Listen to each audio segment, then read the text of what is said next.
Hola, queridos amigos de Marmolejo, soy Paco Bullo y me dispongo a contestaros esta entrevista que me habéis enviado. Vamos a empezar por la primera pregunta. Se nos vino encima el coronavirus. ¿Para cuándo habrá normalidad en el deporte profesional? Es una buena pregunta.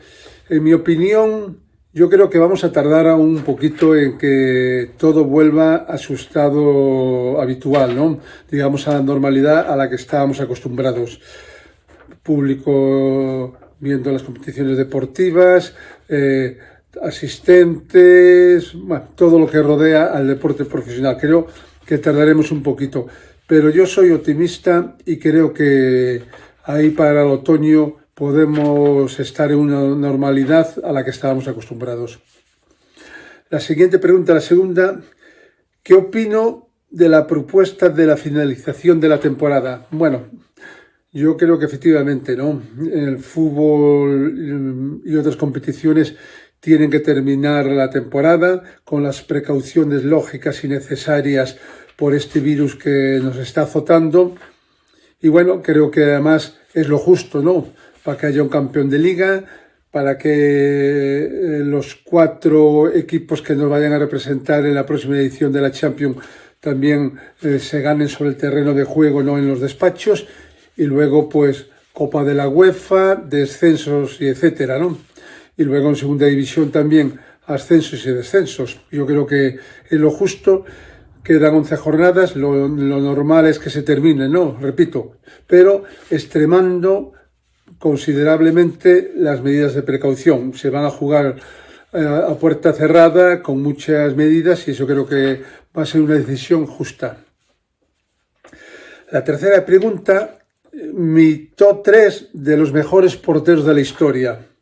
Bueno, sabéis que en la historia del fútbol hubo grandiosos porteros, ¿no? Sin ir más lejos, en España siempre hemos disfrutado de un nivel muy alto, ¿no? En cuanto a los guardametas. Pero voy a empezar por uno que yo creo que los más jóvenes, pues posiblemente hayan oído hablar, muy poco de él, ¿no? Los más veteranos sí, ¿no? Vamos a empezar por Sepp Maier. Sepp Maier ha sido un legendario guardameta alemán que para mí fue uno de mis ídolos de la niñez, un portero de una envergadura extraordinaria que dominaba el juego aéreo, que era un portero fantástico. Incluso los que habéis oído hablar del gol de Panenka, que era un delantero checo, pues se lo metió a Sepp Maier, ¿no? En una final de la Eurocopa que Checoslovaquia le ganó a Alemania. Bueno, pues Sepp Maier es el primero. El segundo ya nos toca más de cerca, que es otro mito de la portería de la Real Sociedad, del fútbol español, como es Luis Miguel Arconada. Los más veteranos se acordarán perfectamente de él. Y luego, por último, bueno, yo creo que de justicia es traer a este top 3, ¿no? A Iker Casillas, ¿no? El gran portero de los éxitos del fútbol español. Luego, la cuarta pregunta, ¿cómo sería mi portero perfecto? Bueno, ahí sí que si pudiéramos construir un portero perfecto, empezaríamos, ¿no? Por lo que hoy es esencial en el fútbol moderno, jugar con los pies, que juegue con las 2 piernas, que domine el juego aéreo, que tenga personalidad, que tenga don de mando, que sea un portero con una gran velocidad de reacción, con grandes reflejos, pero por encima de todo es lo que me gustaba a mí, ¿no? Jugar fuera del área. Si juegas un equipo como el Madrid y Barcelona, necesitas que tener un portero que juegue fuera del área con los pies sin miedo, sin temor a equivocarse. Entonces, a grandes rasgos, ese sería mi portero perfecto. Bueno, la cuarta pregunta, la quinta pregunta. El estadio y la afición que más me han impresionado. Bueno, yo tengo la fortuna de jugar prácticamente al fútbol en los 5 continentes, ¿no? He jugado en Europa, en Sudamérica, en América, en Asia, bueno, pero quizá que por el momento, ¿no? Por la situación y por la importancia del partido. Voy a nombrar un estadio y un club. Creo que el estadio, no sé si que más me impresionó, pero que más ruido hacía y que más apoyaba a su equipo y que era una auténtica caldera, fue el estadio de San Napoli, ¿no? Con ese Nápoles que era un sensacional equipo comandado por un mito, ¿no? Por alguien que fue muy grande en la historia del fútbol, como fue Diego Armando Maradona. Creo que ese estadio y ese equipo eran muy fuertes y era muy, muy difícil doblegarlos. Nosotros tuvimos la fortuna de eliminarlos en la Champions, antigua Copa de Europa. Para que os hagáis una idea, Maradona llegó al Nápoles con el Nápoles recién ascendido de segunda división, lo hizo campeón de la Serie A, lo llevó a la Champions y le hizo ganar muchísimos títulos y puso al Nápoles al máximo nivel, digamos, internacional, ¿no? Os voy a contar una pequeña anécdota. Nosotros jugamos el partido de vuelta, habíamos ganado 2-0 en el Bernabéu, un partido que se va a jugar, o sea, jugó como se va a jugar ahora a puerta cerrada, ¿no? Porque el Bernabéu estaba clausurado por la UEFA y jugamos a puerta cerrada y ganamos 2-0. Bueno, pues la vuelta en Sao Paulo, la noche anterior, pues esa afición que era muy ruidosa en el hotel de concentración estuvieron toda la noche cantando con ollas, con tambores para no dejarnos dormir. Afortunadamente el recinto estaba a las afueras de la ciudad, era un recinto grande, vallado, y bueno, nos enteramos algo, pero no todo lo que pretendían ellos. Y al día siguiente dimos la respuesta merecida en el terreno de juego, ¿no? Y conseguimos eliminar a este gran equipo. Bueno, la sexta pregunta, ¿no? ¿Por qué jugué tan poco en la selección siendo el portero titular del Real Madrid? Aún hoy yo me hago esa pregunta, ¿no? Como diría Mourinho, ¿por qué? ¿Por qué? Bueno, entre otras circunstancias, bueno, yo coincidí poco tiempo con Miguel Muñoz, el titular era Arconada. Bueno, cuando Arconada me dejó paso, el titular fui yo, pero desgraciadamente Miguel Muñoz y luego Vicente Miera duraron un poco en el cargo, ¿no? Entonces yo ahí era el portero titular. Antes no se jugaban tantos partidos internacionales como ahora, pero era el portero titular. Pero era el portero titular hasta que llegó Clemente y colocó de portero titular a Andoni Zubizarreta, que creo que era un buen portero, un portero titular de Barcelona, un portero que ha conseguido cosas importantes en el fútbol, ¿no? Pero a mí me hubiera gustado el poder haber luchado de tú a tú con un gran portero como era Zubizarreta, ¿no? Yo estaba en inferioridad porque no te llevan a la selección siendo el portero titular del Real Madrid. El Real Madrid en esa época dominaba la Liga Española, dominaba en España. En Europa nos estaba costando alcanzar la Champions, pero todos los años estábamos o en semifinales o en cuartos, pero casi siempre en semifinales nos eliminaban, ¿no? Entonces, claro, para mí era duro ser el mejor portero de la liga, según los grandes entendidos, y incluso para muchos el mejor portero de España, ni siquiera competir de tú a tú en la selección. ¿Cuál era la cuestión? Que para Clemente, que era el seleccionador, pues Zubizarreta pues sigue siendo el mejor portero de la historia. Bueno, para gustos se pintan tenemos los colores, ¿no? Pero yo particularmente no compartía la opinión de ese seleccionador, igual que muchísimos, pero que muchísimos españoles, ¿no? Y la octava pregunta, ¿no? ¿Qué consejo le daría a un joven portero para mejorar, ¿no? Bueno, primero, lo más fundamental y lo más básico, ¿no? Y lo más importante para un portero o para cualquier persona o para cualquier chico joven que me esté escuchando. Prepararse, tener una educación exquisita, ¿no? Completar los estudios, eso es fundamental, ¿no?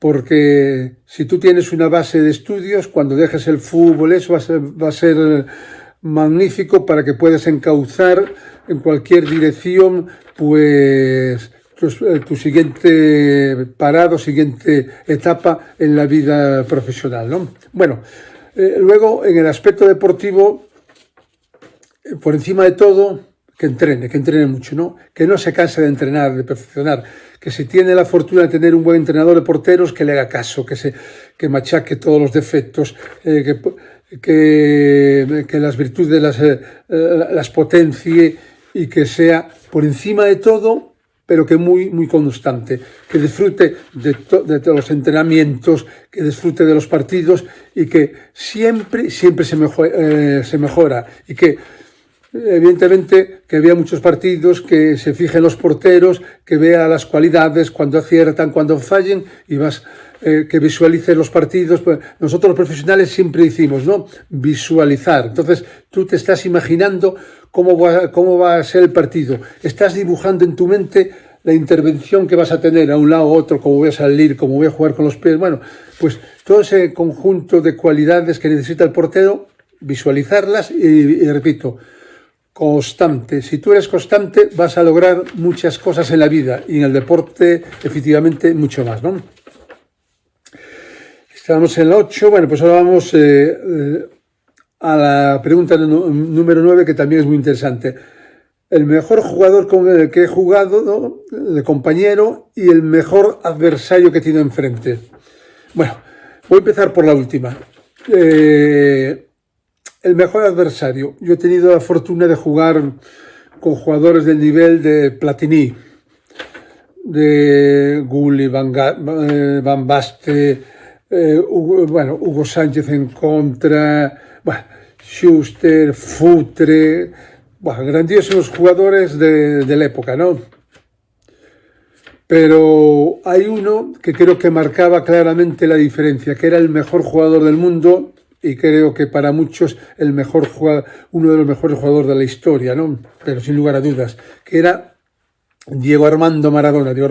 Diego Armando Maradona, que llevó, como os decía, al Nápoles a ser campeón de liga, a ponerlo en el primer eslabón del fútbol mundial y, por supuesto, que comandó a la selección argentina a ganar su segundo mundial.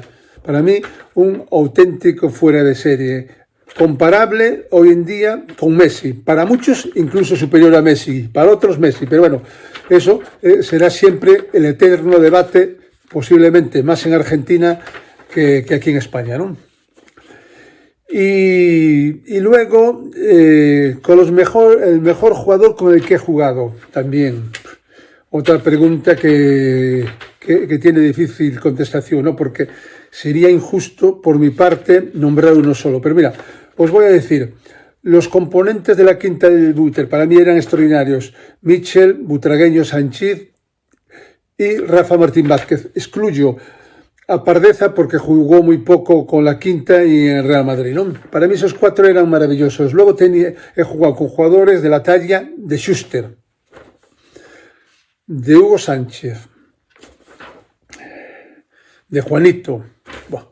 Es que he jugado luego en la selección con grandes jugadores. Bueno, he tenido la fortuna que en el Real Madrid jugar con Schuster, con Schuster, con Suque, con Mijatovic, con Sidor, con Roberto Carlos. Fijarse con elenco de grandes jugadores que he jugado. Por lo tanto, creo que todos pueden estar en ese lugar privilegiado de ser el mejor jugador que he jugado, ¿no? Vamos a otra pregunta. La última, la 10ª. ¿Qué opino de la evolución que ha habido en la portería en los últimos años? Interesantísima, ¿no? Bueno, en los últimos años, efectivamente, quizá la evolución más grande que ha sufrido el fútbol ha sido en la portería. Portero, recordáis, los que sois un poquito más veteranos, que antes se podía ceder, portero recogía el balón con las manos y solucionaba muchas situaciones de peligro, ¿no? Entonces, incluso le dabas fuera del área, el balón salía, te la devolvían y era triquiñuela para en los partidos que estabas apurado perder tiempo, ¿no? Bueno, ahora afortunadamente creo que el fútbol ha evolucionado, es más rápido, más veloz, entonces esta triquiñuela ya no puede ser, ¿no? Entonces, ¿a qué obliga ahora? Cuando te ceden un balón atrás, pues el portero a tener un golpeo con los dos pies, con la derecha, con la izquierda, a controlar bien, a levantar la cabeza, buscar a un compañero, incluso en una situación de emergencia que no te da tiempo a saber driblar, bueno, a ser, digamos, un jugador más de campo. Y luego, también ha evolucionado que principalmente los equipos grandes, ¿no? Los equipos que juegan mucho al ataque, el portero se ha convertido en un poco, digamos, en una ayuda, ¿no? En una ayuda para sacar el balón de atrás, ¿no? Entonces empiezan cuando te presionan la presión muy alta del rival, pues entonces si te pueden apoyarse con el portero. Bueno, el caso lo tenemos en Ter Stegen, ¿no? Que juega magníficamente con los pies, es un jugador más de campo, juega incluso mejor que muchos centrocampistas, las cosas como son. Entonces, esa es una clara evolución, ¿no? Y luego, pues claro, lo que yo os comentaba en otra pregunta del portero perfecto, ¿no? Lo digo porque, pues en los años 80, bajo mi humilde modestia, pues uno ha contribuido, ¿no?, a esa circunstancia. Yo jugaba prácticamente mucha parte del partido fuera del área, pero por una sencilla razón, ¿no? Porque el Real Madrid siempre fue un equipo muy ofensivo, muy atacante. Entonces, nosotros plantábamos prácticamente la línea de la defensa, ¿no?, en medio campo, y de medio campo hacia el área había demasiado espacio a las espaldas de los defensas.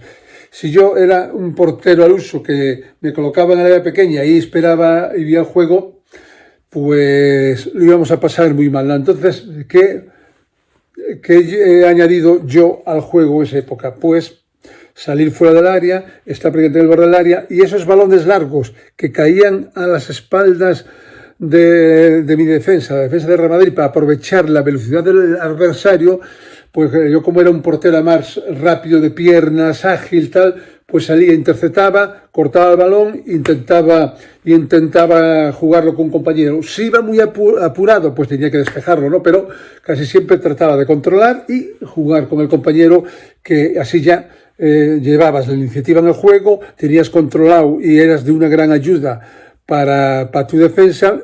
Y creo que hoy en día, pues eso también es una gran virtud que tiene que destacar en el portero, ¿no? Y luego también, pues diría, el jugar con el reglamento, ¿no? Antes el reglamento no te prohibía dar más de 4 pasos con el balón. Hoy, por ejemplo, tú coges un balón al borde, o sea, debajo de tu portería, sales corriendo hasta el borde del área y con el pie o con la mano, pues montas un contraataque, y hemos visto, ¿no?, durante la temporada, que se han logrado muchos goles de esta forma, ¿no? Por lo tanto, efectivamente, ¿no?, la evolución en la portería fue notable, pero yo creo que ha sido una evolución satisfactoria, porque a los guardametas nos obliga a reinventarnos, a actualizarnos y digamos, a progresar en todos los aspectos del juego, ¿no? Y bueno, nada más. Solo daros las gracias porque me habéis elegido, por haberme elegido para esta entrevista, y nada, y deciros que mucha fuerza, mucho ánimo, enviaros un fuerte abrazo a toda la población de este gran pueblo, ¿no?, al cual le tengo tanto cariño. Deciros que me gustaría estar con vosotros otra vez en otra ocasión en la Gala del Deporte, ¿no?, como la última vez que Marmolejo celebró esta gran gala. Y nada, que todo vaya bien, que tengamos pocos infectados, que pronto volvamos a la normalidad, y nada, y un abrazo virtual y fuerza, Marmolejo, mucha fuerza, Marmolejo, y ánimo.